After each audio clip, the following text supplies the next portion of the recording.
Can long-distance relationships work in the long term? Today we're going to find out.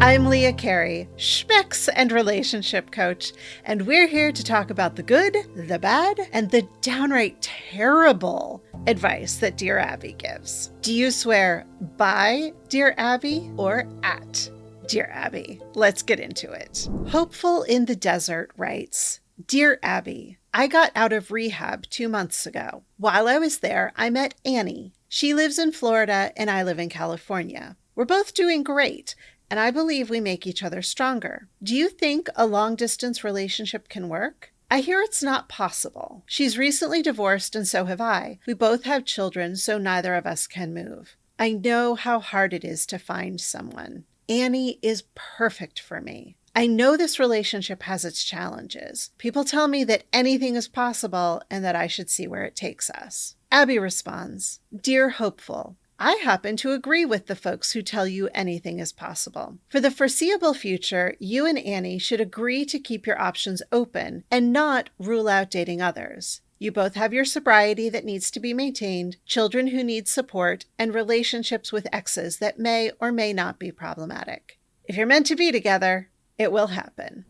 Before I answer, remember to like the video, subscribe to the channel, and hit the bell so you get notified when I put up new videos. If I were working with Hopeful, the first thing I would want to talk with him about is his expectations. Because when you go into a 12-step program, and whether that's a rehab facility or your local AA meetings, when you begin any kind of recovery program, one of the first things they tell you is don't get into a new relationship in the first year of your sobriety. There are a lot of reasons for that. One is that there's just so much new going on in your life, and you need time to figure out who you want to be, how you want to handle challenges in life. And you need to take the time to understand that you can stand on your own 2 feet, that you don't require a crutch to help you through life. That doesn't mean that you can't have support, but that you're not relying on another person to help you maintain your sobriety. So in this case, I would want to talk with Hopeful about why they feel this relationship is important enough to go against this very across the board suggestion of not getting into a new relationship, really not making any major life changes. You know, if you're in an abusive situation, that's different. But other than that, don't get married, don't get divorced, don't start a new serious relationship, don't quit your job. You know, like big life decisions should not happen in this period where you're really just getting your feet under you as a sober person. I would also want to talk with Hopeful about the fact that this may be the first time you're having a sober attraction, and that can be kind of destabilizing and kind of confusing and very electric. So when you're using substances, whether it's alcohol or drugs or whatever, when you're using substances, they affect how you interact with other people. They affect both your interactions, your conversation, how you behave with them, and your physical experience of them, because the alcohol or the drugs may heighten your experience, or they might depress your experience and make it harder for you to feel, which is going to change when you're sober. So you're probably going to need to navigate this new terrain. If your previous experience was that all of your nerve endings were heightened and this is so exciting and everything feels great, then you're going to need to learn how to have sober intimacy that feels fulfilling. It's not to say it can't feel fulfilling. It absolutely can, but it may take a little more work. It will definitely require you to be a little more present And that can be because intimacy is such a raw and vulnerable space. It can really open up some scary places for people who have in the past been closing those spaces down using alcohol or drugs.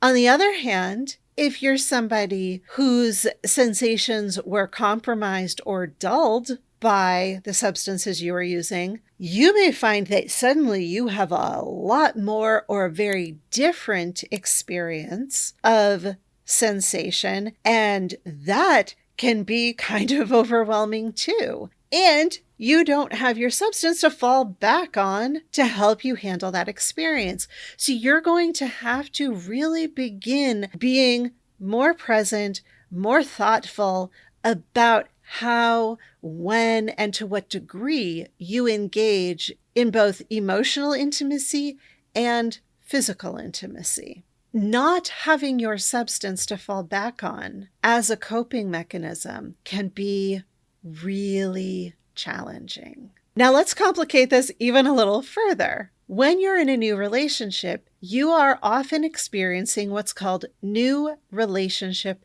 energy. What happens when we are interacting with somebody new who gets us really excited is that our brain starts pushing out chemicals, dopamine, serotonin, all the happy, yummy stuff. And there are reasons for this. These are the bonding chemicals, so that when we get into a new relationship, we want to be with the person all the time because it allows us to develop that strong base of trust and connection. These chemicals feel incredibly similar to being high. In fact, they're the chemicals that some of the various drugs are acting on.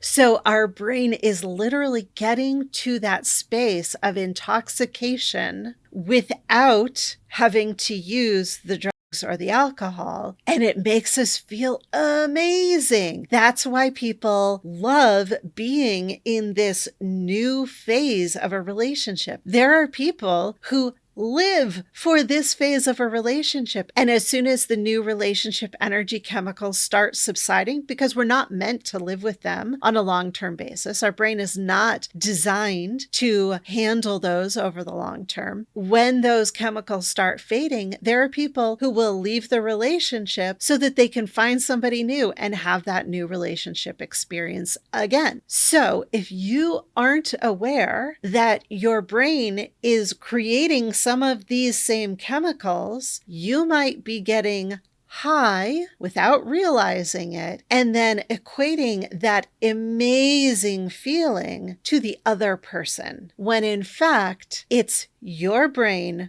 responding to new input. And then you get a year into the relationship. This is a really varied experience. For some people, new relationship energy might last for 2 months. For some people, it could last for 2 years. But regardless, at some point, it does end because our brain is not meant to sustain this. And when it does, you may suddenly discover that Annie is not actually this incredible, phenomenal person who you're meant to spend the rest of your life with. She is, in fact, a person who was creating this new relationship experience for you. So it's another reason to make sure that you are really solid in your sobriety before you start bringing another person into the fold, because you need to be really clear about what is new relationship energy and how it equates to that desired feeling of being high. As for the question of whether long-distance relationships can work, absolutely. There are people who have this as a lifestyle choice, who actively choose to live apart from their partners because it's what works for them. So there's no way to make a blanket statement that says long-distance relationships do or don't work. It's entirely dependent on the people. If you decide that you want to have a long-distance relationship, there are some things that you need to consider. How are the two of you going to communicate? What is your communication style? How often do you like to communicate? What methods do you like? Is one of you a phone person and one of you a video person? One of you likes texting, the other likes talking. Those are things that you're going to need to sort out between the two of you so that both of you are feeling fulfilled. Also, between the times when the two of you are in person together, how are you getting your touch needs met? Every person has a minimum level of touch that they need to receive in order for their brain to continue functioning properly. Now, if you're seeing each other once a month and one of you has a fairly low touch need, that may be fine for them, while the other person may have a higher touch need and really need a lot more hugs and cuddling or whatever touch intimacy in the times between your meeting. So you need to have a conversation about how you're going to navigate that. And if one or both of you need touch between your in-person meetings, how are you going to get it? It could be something like, I'm going to cuddle with the grandkids, or I'm going to get a dog, or I have really great friends who I am perfectly comfortable inviting over to, sit on the couch and ask them to cuddle with me. But if somebody has higher touch needs than that, maybe it means that they book a weekly or every other week massage appointment so that they're literally getting somebody's hands on their skin. And if the touch needs are much, much higher, then you might start talking about things like non-monogamous dating or, friends with benefits type interactions between the times that you're in person. There is no right or wrong here, and there is nothing that is too little or too much. It is entirely about what works for the two of you. So if I had Hopeful and Annie sitting with me in a session, I would want to talk to them about how they want to construct their long distance relationship so that everybody's needs are being fulfilled, even in the places where their needs don't completely align. And if you want to have that conversation, whether it's with somebody who you're living with or who's across the country, I want to direct you to my class, Creating a Successful Relationship Agreement, where I help you talk through the various parts of a successful relationship agreement that allows you to talk about the things that are important to both of you and come to a space of, if not complete agreement on every point,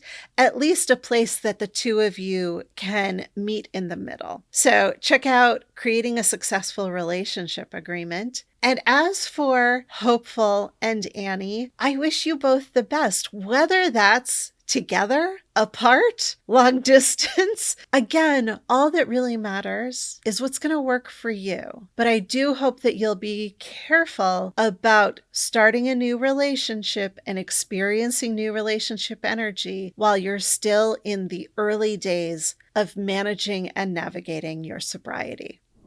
Was this helpful? I hope so. If it was, please like, subscribe, hit the bell. And here's this week's question. Do you think that long-distance relationships can work? Leave a comment. Let me know what you think. And remember, you are worthy of love. And I'm going to help you get there, one conversation at a time.